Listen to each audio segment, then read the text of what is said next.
Hi all and welcome back to the channel, and I hope you're all doing okay.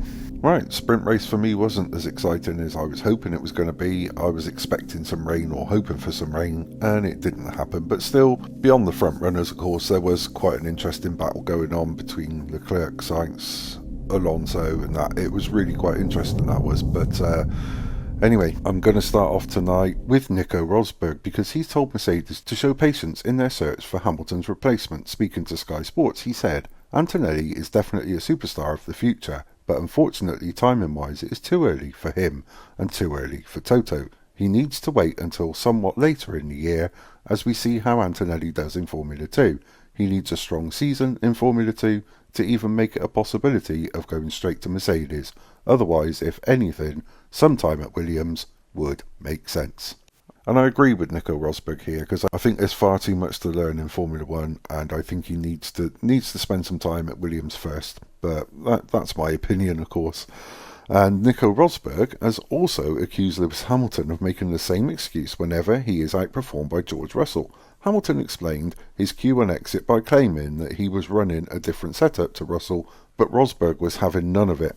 Speaking on Sky Sports, Rosberg said, "George has mostly been in front of Lewis. 4-1 now. In qualifying, Lewis tends to say, yeah, but we have different setups and such a big car difference." That is his excuse so far this year.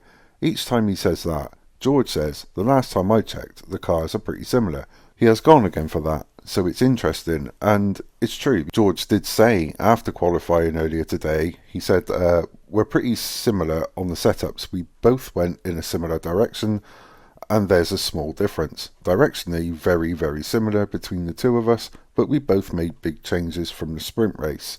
If we optimised everything this weekend, maybe we would have finished P3, P4, P5 in qualifying, but we still wouldn't be content with that."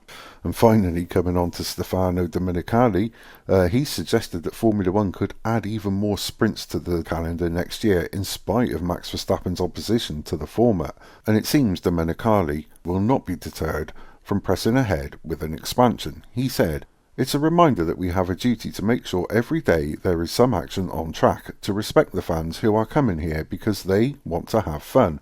And then asked if he was making the argument to have more sprints, Domenicali added, "Why not? I would say that is great because it keeps attention on every day, and this is something we will discuss in the future.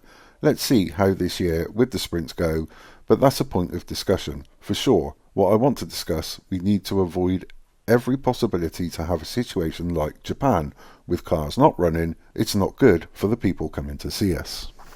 And as I said in yesterday's video and previous videos, I'm not a big fan of sprint racing, but I prefer it in this format compared to what it was previously. So would I like to watch it every weekend? No, I don't think I would. I can certainly see it taking up at least half the calendar next year or maybe the year after. So anyway, that's all I got for you at the moment. I'm going to again try and get this sorted out so I can sit down and hopefully watch some of the race this morning. I can't watch it all, unfortunately. But of course, as always, thank you so much indeed again for your comments, your likes and your shares. Honestly, I really and truly do appreciate it. It means a lot to me, it truly does. So if you do like what I do, please consider pressing the like button and also pressing the subscribe button and pressing the notification bell so you get those all important warnings of my future uploads. And as always, until the next time, take care.